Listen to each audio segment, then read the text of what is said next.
Welcome back, boxing fans. Another great weekend of boxing. We will be talking about that on our live later on today. So make sure you jump in and join us and let's get back and forth on boxing. Today, we're talking about an ongoing issue from American YouTube channels. Ongoing issue from Taiwan, firecrackers to scare the Yen monster away. But the biggest problem with American boxing really comes down to Americans. The fact that Americans aren't really supporting their own fighters. And then whenever there's somebody that's a non-American who's doing their damnedest to show out and show up, then all they do is be critical towards these fighters, primarily because they don't fit certain narratives, whether it's promotional narratives, racial narratives, whatever the case may be. Right. And we've seen this long and hard and arduous throughout the YouTube community for the last, God only knows how long. And it just continuously and insidiously gets in there and really muddies up the conversation for boxing. We don't need to find ways to hate on fighters that are considered pound for pound, guys that look like they're going to be future Hall of Famers. Really, they're doing what they should be doing. The question is, how come we're not holding fighters that aren't doing that to the same levels of criticism, right? And when you do criticize those fighters, then the narratives get directed towards you because you're the problem, because now you're the one that's pushing a double standard. No, it's not a double standard. When a fighter is a 4-weight world champion, 2-weight undisputed champion, and there's only one other fighter in boxing today who's a 2-weight undisputed champion, and literally both of them get criticized. One is an American getting heaps of criticism from Americans, and then the other one is Japanese, who's getting heaps of criticism as well. And yet, really, it's primarily from the same people who then defend Tank Davis. Many of them, not all, because many of the people that defend Tank Davis are hating on Devin Haney, and many of Devin Haney's new supporters are hating on Tank Davis. So it's that whole Errol Spence, Bud Crawford sort of dynamic. But a lot of these people, these individuals, these YouTube channels, these so-called boxing experts, expert is totally using the wrong word to describe them, consistently find ways to criticize these foreign fighters who are doing fantastic work. Canelo Alvarez, we see consistently, gets tons of hate, also from Mexican fight fans as well, which is ridiculous because there's no other Mexican fighter in boxing that's anywhere close to Canelo Alvarez. So if you're going to hold him to these high levels of scrutiny, what are you doing with all the rest? Because they're trailing way behind Canelo, right? And with Inoue, this is kind of resurgence in Japanese boxing right now, which is great for boxing. Boxing is a global sport. Just a month ago, we had 9 Mexican world champions, 9 Black American world champions, and 9 Japanese world champions, showing you the parity in sports. Since then, one Japanese minimum weight fighter lost in his last defense. So the numbers have skewed. And that's obviously what happens. People win, people lose. The numbers continuously change. But to show such an even mark across the board, and this isn't including all the other fighters that are involved as well, Europeans, Africans, other Asian fighters, other Americans as well, who are carrying up the rest of the titles. But this just shows you 3 strong, racially different groups within the boxing community who are doing their damnedest. And that's great. What's the issue? Why the criticism for fighters that are doing great? And why criticism when global boxing is doing so well? The reason Inoue doesn't need to come to America right now is because for him, being a small weight fighter, there are not bigger opportunities for him available. Manny Pacquiao came to America because there were opportunities available that were bigger than he was offered throughout Asia, right? Other fighters that came to America went to America because there were better offers available to them. But for Inoue, there aren't better offers. He's the king of his castle. He is the man holding it down. He does not need to travel to prove himself. Just like Floyd Mayweather, who could have been more like Ali, right? Let's flip the script here for a second. This guy could have been more like Ali. He could have traveled and fought globally, like Muhammad Ali. And a lot of these so-called channels that are big Ali supporters, even though they don't know anything about him, they probably don't even understand or recognize how many times Ali fought outside of the US, right? And this isn't even counting his amateur career. He fought outside the States more than any other American world champion in history. And because of that, he became a global icon. Floyd obviously is well known and recognized around the world, but not to the same extent as a Manny Pacquiao, not to the same extent as Muhammad Ali, because he never fought abroad. Not until, of course, he started doing his little exhibition fights, and now is fighting in Saudi Arabia, Japan, and other parts of the world. And for him, good on him. If you can still use your name to make money, nice, do it. But nobody was pushing Floyd Mayweather to go fight in the UK, to go fight in Australia, to go fight somewhere else. Nobody. And let's not say that he was bigger than Muhammad Ali and he didn't need to because he was such a star. Why did he need to leave? Well, Ali did it, and he was a far bigger star than Floyd Mayweather. And if you don't agree with that, you don't understand the history of the sport. But that's fine. There's a lot of people out there that claim to be experts but don't really know shit. But let's get to this, because this is pretty interesting, this whole breakdown of what's been going on. So let me just go full screen there. So Inoue hate. Why do some Americans think that the world revolves around them? And this isn't related just to boxing. This is just global. This is how Americans are really seen worldwide, right? That's why there's all those statements about the ignorant American, right? Because that's how foreign people perceive Americans that leave their country. And the majority of Americans don't leave their country. You see tons of these people on YouTube that have opinions about this and opinions about that, yet they've never even been outside the country. They really don't know anything about anything, but yet they're the first people to start commenting and giving you their opinion on things, even though they've never even been to these countries. I heard people from the LDBC, 78 and others supporting South Africa and the fact that Black South Africans were killing and murdering white South African farmers and taking their land. And people acted as if this was somehow a great thing for the country, because they don't really know the history. They don't really know what's going on. And not to get into a political debate, but this is the kind of people that some people go to for their boxing knowledge. Ignorant, and narrative driven. A lot of people are just trying to stir the pot because they know that's going to get them the views on YouTube, right? They want more AdSense, they want more traffic. So you need to see outlandish things, ridiculous things to get people to go to your channel. You look at Southpaw Boxing. That guy is ridiculous. Who could even listen to him? I don't, because he is utterly fucking mental, right? You can't listen to him say anything because he just babbles and says the most stupid, ridiculous shit ever. But people do watch his channel. He is making a living from talking about boxing, yet he contributes nothing positive to the sport of boxing through YouTube. Just all negative. But let's get into this. There's been a lot of social media talk, and a lot of this started with Sean Porter and the take he had on his Porter podcast. Which, when you watch that show, you can see that Sean Porter's an ex-boxer, but he's not the most knowledgeable guy about the sport and the fighters and what's going on. And then the other people generally on his podcast are really more ignorant than he is, right? Because anybody can do a podcast.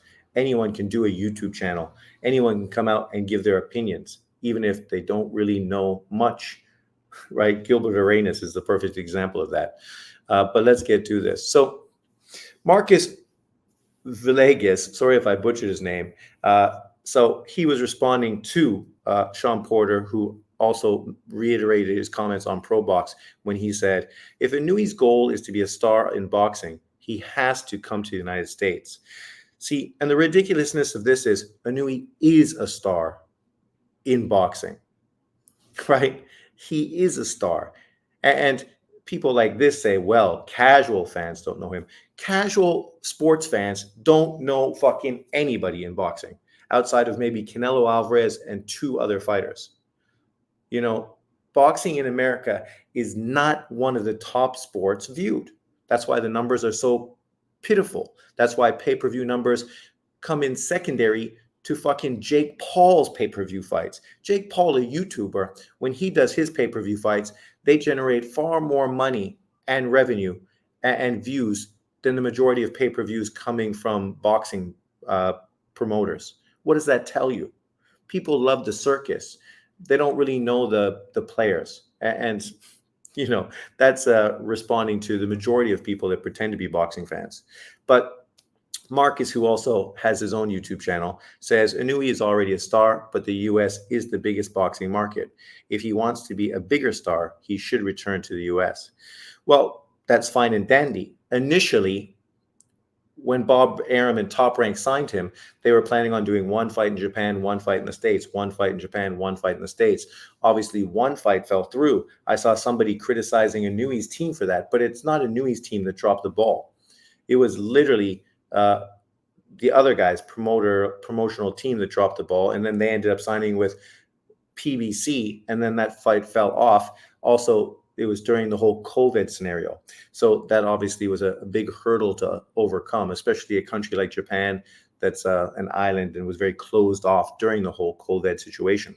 It was very difficult to get in and out of the country, similar to Taiwan.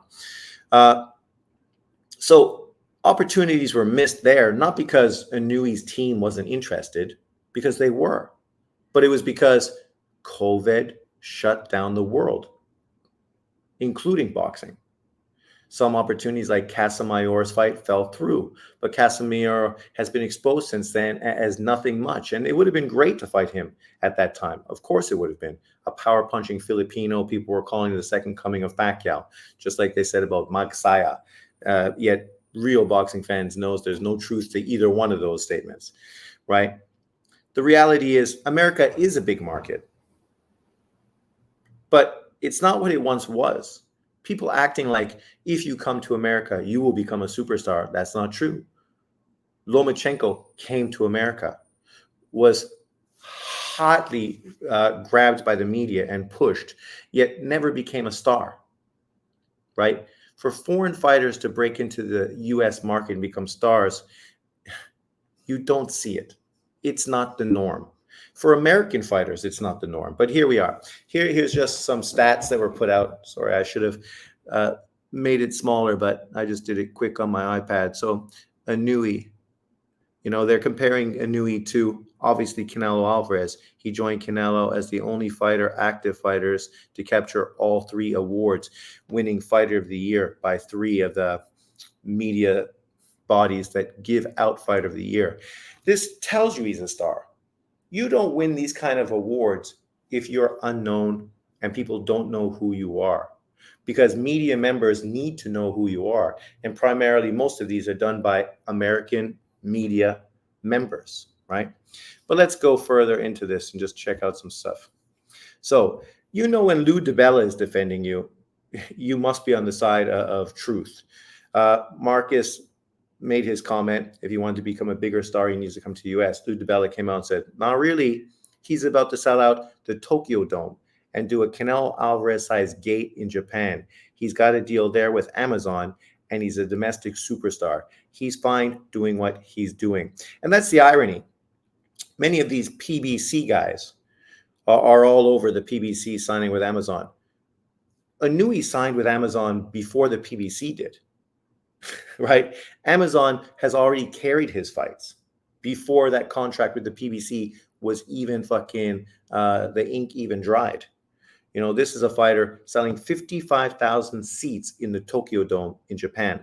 The last event to generate that kind of crowd that wasn't a baseball crowd was when Mike Tyson went to Japan and fought Buster Douglas in one of the biggest upsets in boxing history.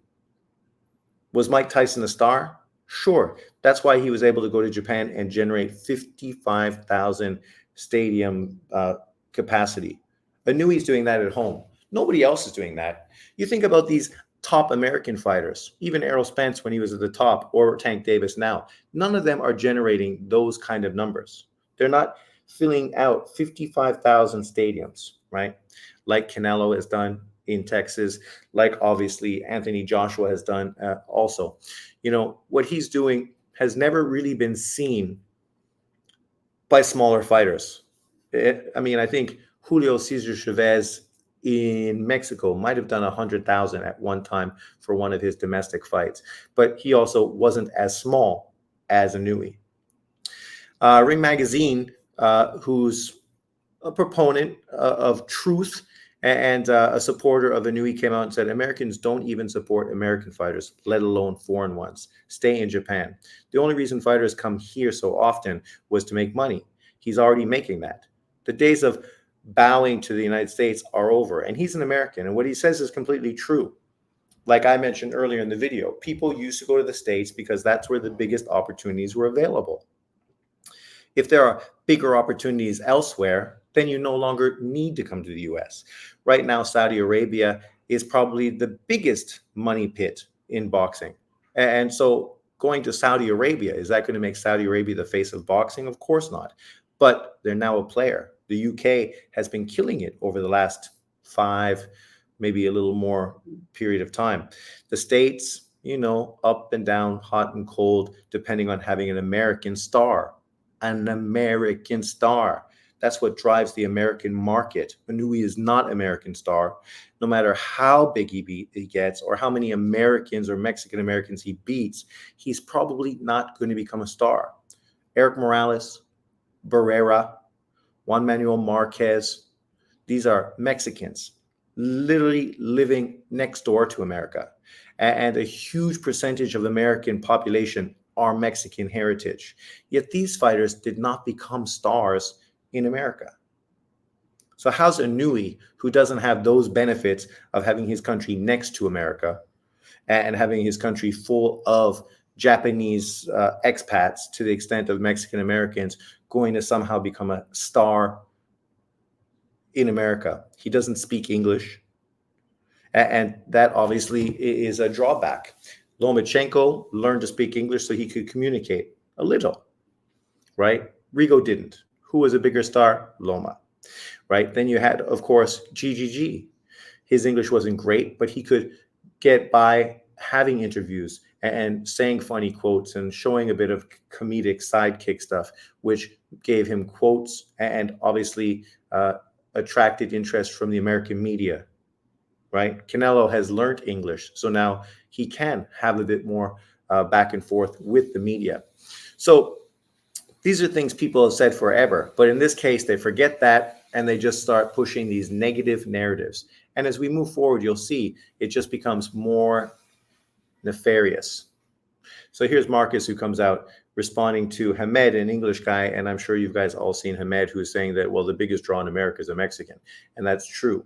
And of course, what Marco says is, well, but he had to come to America to become a star. Well, no, he could have come to America and not become a star. But fortunately for him, he was tied to a former star in Oscar De La Hoya. Lucky for him, there's a huge Mexican-American fan base in the United States that's already ingrained there and willing to support him right away. He also got a Floyd Mayweather fight, who was a superstar boxer and a pound-for-pound king and pay-per-view star. So getting a fight with him obviously elevated him even further. Then you fought Cotto, Golovkin, Kovalev, and these kind of names consistently obviously elevated him to where he is today, right? So it's not because he went to America. There's many reasons why he became a star. We see tons of Mexican fighters go to America and don't become stars. But Marcus says, who knew fighting in America is such a hot button issue for some of you? The US is the biggest media market in the world. If you really want big, huge star, you come here. Well, Marcus, the reality is, though, people are commenting just on your stupid short take. Yes, it is the biggest market, but boxing is not thriving in the US. This is not the NBA or the MLB, right? Who get shitloads of reporters to follow everything. This is not Shohei Ohtani type of media attention that Inoue is going to get if he goes to fight in the US, right? Shohei Ohtani is playing America's game, even though Japan just won it in the World's Championship competition last year. But America's game, right? Tons of media all over TV, free to watch, tons of access to baseball, right? Whereas boxing is not like that. Boxing doesn't get the same level of support through the media that baseball does, or many other sports. So Inouye saw all this and he felt that he should respond. So, of course, on his Twitter, I suppose, he came out and he said, in response to comments saying I should come to America and have a fight, the home of the lightweight division is now here in Japan. And obviously, it doesn't mean lightweight division, it means super bantamweight, I think it is. If you want to see the game, come to Japan. Or if you want to fight, come to Japan. If there is something better than what is available in the Japanese market in America, I would be happy to go. That's all worth it here in Japan. And he's telling you exactly the scenario. When you're doing an event bigger than anything you've ever done before in Japan, against a good opponent like Luis Neri, but not a great opponent at this point. We saw Luis Neri get knocked out by Figueroa. So most people feel Inoue is going to demolish him in a similar fashion. But Luis Neri, obviously, there's a backstory with the Japanese market. So that in itself is a selling point. And the fact that he's a hard puncher does have the Mexican boxing fans' attention. And more than that, he's a two-weight world champion, right? Meaning that Inoue is fighting another world champion again, consistently. If we wanted to count how many former, current, or future world champions Inoue's fought, there's not many fighters in boxing today who fought more than he has, right? So he's doing exactly what he should be doing.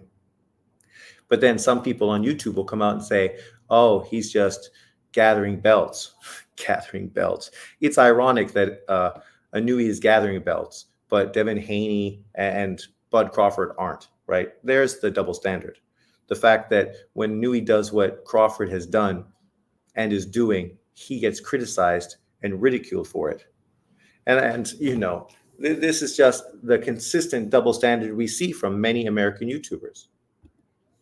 So then we have Artman, who is by and far one of these kind of channels I've mentioned, just bad for the sport of boxing, responding to Inoue's post. Guys like this are really what's wrong with the American boxing community, because he doesn't really care about boxing growing in the US. He doesn't really care about a healthy sport globally, right? He cares more about racial narratives. And that's all he worries about. So he comes out and says, I'll never respect Inoue as a top pound for pound if he doesn't fight a skilled American in America. Yet they were saying he needed to fight a skilled American. America wasn't the situation when he fought Stephen Fulton. He did that. These guys said he wouldn't do it. He would duck him. He did it. Then they said that Fulton would school him, beat him. Inoue had never been in with a skilled black fighter before, so, he would be exposed. Well, he wasn't. But now he needs to go fight a Stephen Fulton in America for an audience of 8,000 people and not on pay-per-view, because that makes more sense to guys like this. I don't trust the testing, the gloves, the hand wraps in that country. So who tests, this has already been exposed. In Vegas, he can hand wrap his hands the exact same way he did in Japan. And when he fought Stephen Fulton, he didn't wrap his hands that way. He kowtowed to Stephen Fulton's team's demands and wrapped his hands the way they wanted him to. So this is a non-issue. And as far as drug testing, I guarantee you that Japan's drug testing is way more fucking on top of things than a fucking America is. Way more. Way more. But of course, if you've never left the country and you're ignorant, like people thinking I live in Taiwan, that I live in a third world country, people are stupid as fuck. Way more rich people running around my city in Taichung, I guarantee, than where you live in America. Guarantee it. Only cars I see on the street are fucking BMWs, Mercedes, fucking Bentleys. What's the M car? Oh, Maseratis. That's literally all I see. And of course, Teslas. Literally. My school, every single parent, that's what they're driving. So when people say I live in a third world country, this just proves the ignorance of many Americans. They need to do some research, watch a YouTube video, fucking get a passport, take a trip. But anyways, he goes on and he says, if he really, if he really liked that, you can't even write, you can't even speak. If he really liked that, he would come and talk that anti-American shit here. What anti-American shit has he said? What he said was that many Americans are overrated and don't prove to be tough. You can disagree with him, but why is that anti-America? That's his opinion, just like your opinion is to talk out your ass. But anyways, he responds to his own comment and says he only fights in Japan because he's on PEDs and wraps his hands certain ways to get more power. Yet he's fought in America multiple times. He's fought in the UK on the undercard of the Josh Taylor Regis Prograis fight, I think it was. And it looks like he might be fighting in Australia this year, and he might be fighting in Saudi Arabia this year. So once again, fighting on the road. I don't know if either one of those are confirmed, but those are two things that are being discussed and rumored. Why is he going to those two countries? Well, because Australia has a number one mandatory, and the country will get behind that fighter and make sure that Inoue gets paid the way he gets paid in Japan. Going to Saudi Arabia, it's because apparently he was offered some outrageous, ungodly amount of money, right? So why wouldn't you? Well, I know Tank Davis wouldn't, but why wouldn't anybody else? But this PED stuff, it's just like, man, you dudes are fucking ridiculous. How many Japanese fighters have you ever seen get fucking caught on PEDs?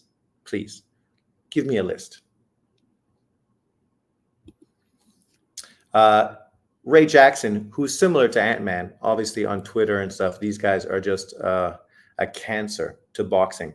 But he goes on and says, boxing fans, Inoue ain't got to come to America. He can do whatever he wants, I suppose he's saying, because he's a star in Japan. Well, the reality is you come to America, like Bud Crawford went to the UK or Marvin Hagler went to the UK to initially win a world title, to brand yourself a champion. And then after that, those fighters went back home and never traveled again. So what's different from Inoue and Spence, Crawford, Tank, Hagler, who similarly only fought abroad one time in the UK and then came back to their domestic market and stayed there for the rest of their fucking careers. Inoue's fought on the road more times than any one of those fighters when he was coming up, when you're building your name. But now at this point of his career, you can stay in Japan. All these smaller fighters, none of them are superstars in America. Stephen Fulton wasn't a superstar. None of them are a full superstar. Figueroa is not a superstar. None of these guys at 126 are superstars. None of these guys at 118 or 122 pounds are superstars. These guys would all be more than willing, actually super eager, to go to Japan to fight Inoue for a career high payday. Stephen Fulton laughed his way to the bank after that fight because now financially he is secure because of one fight. Boxing fans say Canelo doesn't have to fight Benavidez. He's a star. He can do whatever he wants. Same boxing fans say Tank is a big star, but he got to move up to fight Devin Haney. You all see the bullshit? Yeah, but see, right there, you're exposing yourself. You're comparing Tank Davis to Canelo Alvarez and Monster Inoue. Canelo Alvarez and Monster Inoue are both 4-weight champions. Both are undisputed. Inoue is a 2-weight undisputed. Canelo is a 1-weight current undisputed champion. Tank Davis is a 2-weight champion who's never unified titles in any weight division, is recognized more for being a 3-weight regular WBA world champion, right? The first time in history anyone's been a 3-weight champion, but That was with the WBA regular title, not the super title, right? This is the way he's maneuvered. This is the way his career has been pushed by the PBC and Floyd Mayweather. Even Ellerby, who supports Tank Davis, came out and said that Inoue is a rock star in Japan. When Ellerby is telling you that, this is the same as when he's saying that Devin Haney and Shakur Stevens and these guys, they can't get a fight with Tank Davis because they don't generate enough money. Yet then they go on and fight lesser known opponents. That's no different than Canelo Alvarez is doing. But yet Canelo gets criticized because he doesn't fight Benavidez. Yet he's fighting Jaime Munguia next, which is as good, if not better, of an opponent than who Tank Davis is fighting. It is as good, if not better, than who Inoue is fighting. Frank Martin, Luis Neri, and Munguia, two of those fighters are champions. One of them is not. Who's the guy fighting the non-champion? Well, we know who that is, right? So when you talk about y'all see some bullshit, yeah, I see some bullshit in your comment. The fact that you're holding Tank Davis to the same level as Canelo and Inoue, whereas he hasn't done anything close to what they've done. They've done far more than him. So he should be getting more scrutiny than they do because he hasn't even fucking got close to doing what they've done. And he's only 1 year younger than Inoue. So you think over the next year, he's going to become 2-weight undisputed and a 4-weight world champion? I'm betting that doesn't happen. But anyways, here's Leonard Ellerby's statement that says he's a rock star in Japan, meaning Inoue. Jay Morris comes out and said he's selling out 55,000 seats. What the hell he need to come here for? He's the money in his division. They got to come to him. And that's true. Remember, Floyd Mayweather was the man that only fought in Vegas. Nobody was asking Floyd Mayweather to go anywhere else to fight his opponents. He was the money man. The same thing Ellerby says about Tank Davis. Tank Davis don't need to chase these guys. He's the money man. And that's the same case here. Inoue is the money man. So why does he need to do what Tank Davis and others don't need to do? Why does he need to travel when he's already a star, has a way bigger fan base than fucking Tank Davis does? Tank Davis has never sold out 55,000 seat stadium, right? So why does he need to come to America? Who is he going to fight? Like many of these guys, they don't even know any opponents really right now that they would want him to fight, who they think could beat him, because they don't think any of these guys can beat them. So they push out this bullshit, but yet they don't have a fighter to crown the boogeyman, a fighter that they see that potentially could beat him. So what are they doing? They're asking Inoue to go up to 135 and fight Tank fucking Davis. That's how far Inoue needs to go before these guys find somebody they feel is good enough to expose Inoue as a hype job, right? So when Inoue goes to his 7th weight division and gets beat by Tank Davis, he's exposed. He's a hype job. He's not that good. Yet this fighter who's only fought in 2 weight divisions, really, in Tank Davis, somehow he's the truth? Okay, that makes fucking absolutely no sense. But yeah, let's keep moving. So Adams Boxing, who is one of the better YouTubers and boxing content creators out there, a newer channel, but very fair down the line channel. He came out and says, most people don't have the heart to say this, but I'ma say it.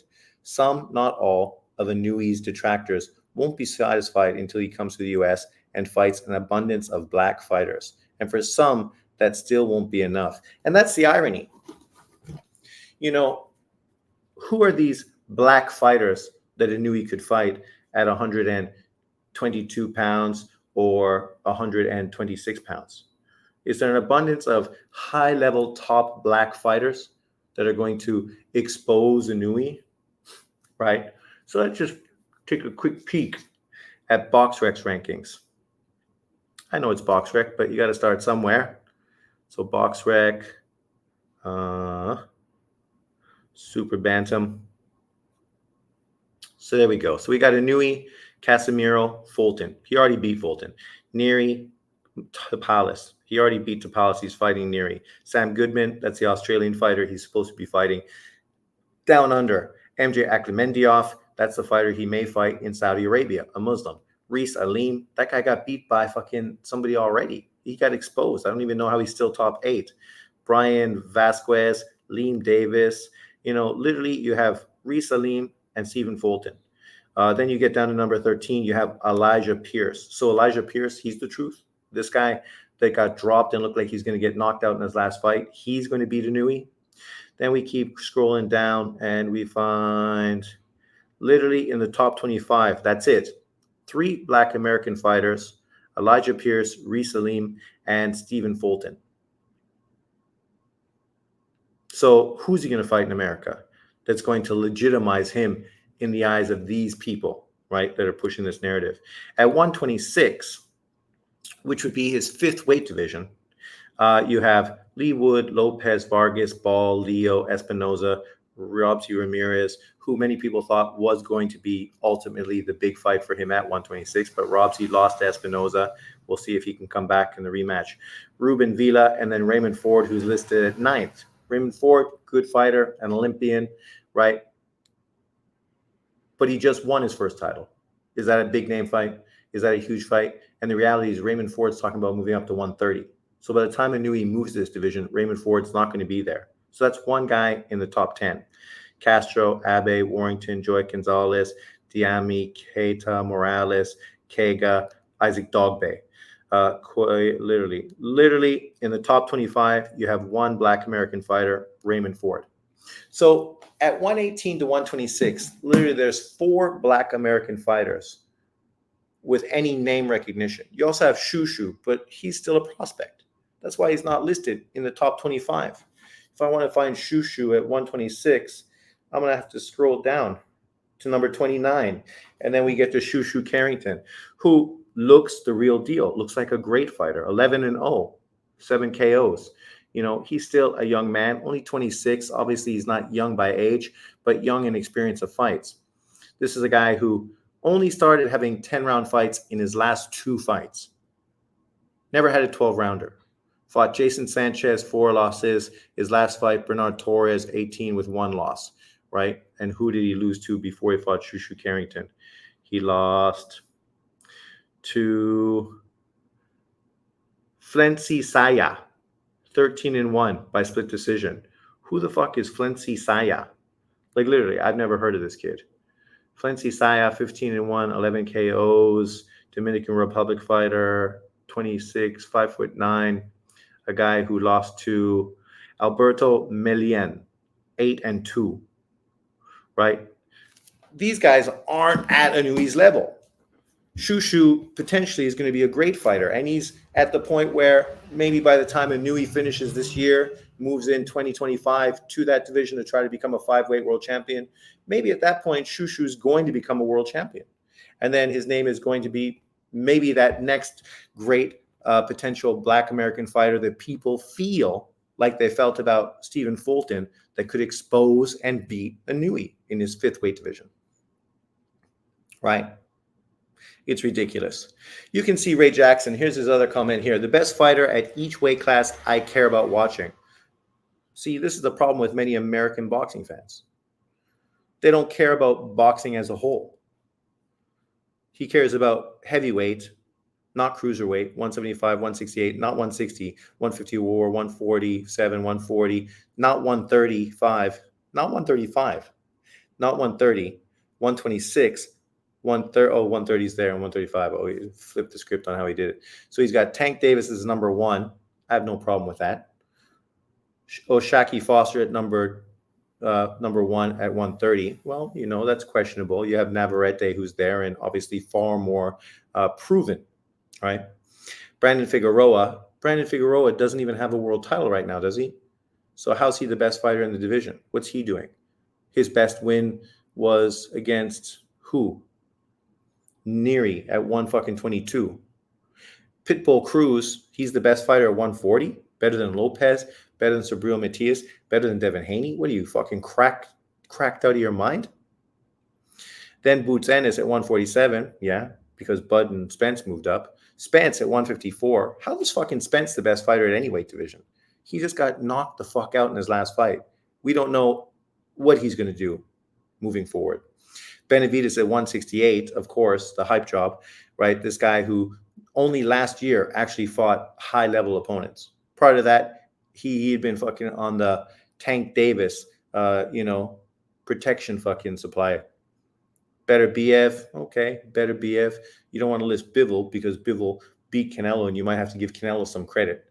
And then Wilder, who just got beat by Parker and got knocked out twice by Fury and is going to get knocked out by Zhang. He's the best heavyweight in boxing. Like, nobody fucking thinks that. Even if you're a huge Deontay Wilder fan, you might think stylistic matchups favor him, but the best? No. So Ellerby came out and responded to Sean Porter, who felt the need to reiterate and go in once again. If Inoue's goal is to be a star in boxing, he has to come to the United States. He said, Sean, I know exactly where you're coming from. The young man is definitely a rock star in Japan, and he's generating enormous revenue. But outside of the diehards, he's relatively unknown in the US, where we actually live. I get it. But then at the same time, who fucking cares?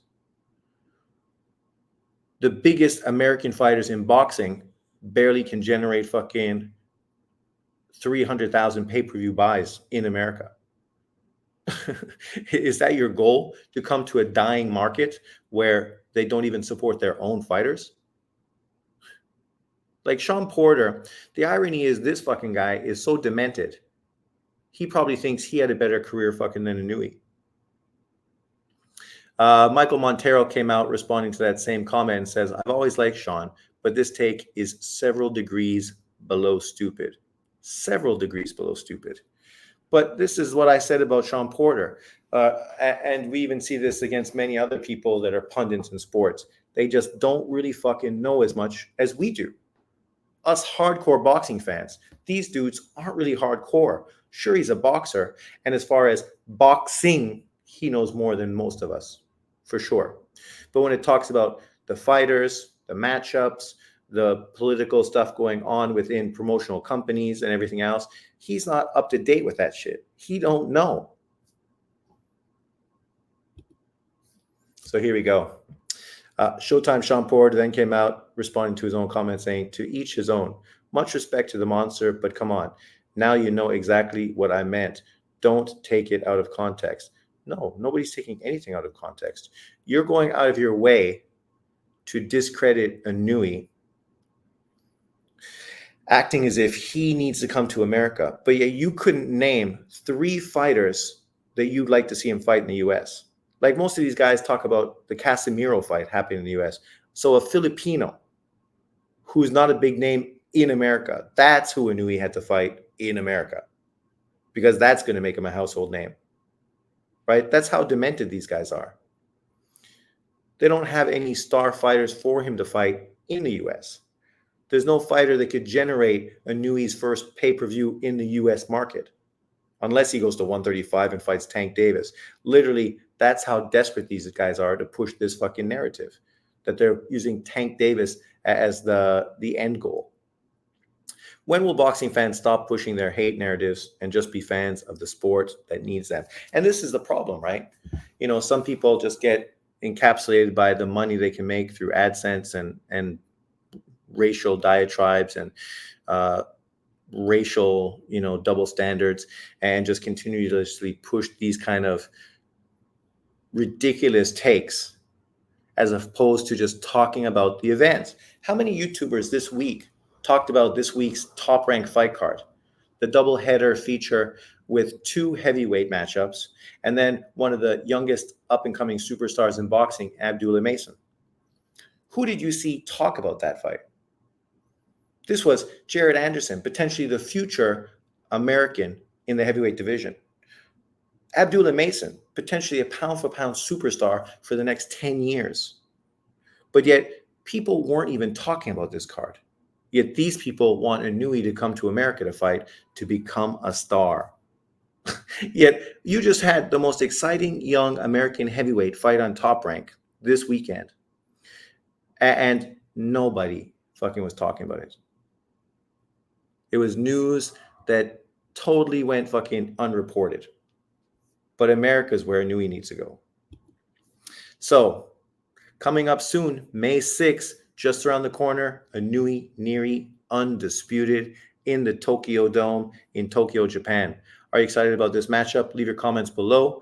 Let me know what you think about Inoue Neri. What's your prediction? And if you think Inoue needs to come to America to become a star, who are these people that he needs to fight that are going to help elevate him to star status? Because you need an opponent before these fights become that level. And that's what these guys are failing to discuss. Right now, when we talk about Boots Ennis going over to Matchroom DAZN, people are saying, well, what's the potential superstar matchup? Well, what was the potential superstar matchup on PBC side? He's been there forever, and he's never got a fucking top 10 opponent yet. So how long does he have to wait before he gets those name opponents? A Danny Garcia, fucking a Keith Thurman, those kind of opponents have been there for the last 2 years, but he hasn't got any of those fights. He hasn't even got a Robert fucking Guerrero or a Berto. Like literally, he hasn't got any of those old washed up name PBC fighters that would have been good for his name, helped build him up and pushed him forward. But yet he didn't get any of those fights. But now he shouldn't have went to Matchroom DAZN because they don't have opponents for him. Well, what opponents did fucking PBC have? Right? It's the same here. You want Inoue to go to America. Well, to fight who? To fight a Filipino? You know, these dudes are ridiculous. But that's what boxing has become on YouTube, full of narratives, full of fucking haters and fanboys. But leave your comments below. Remember to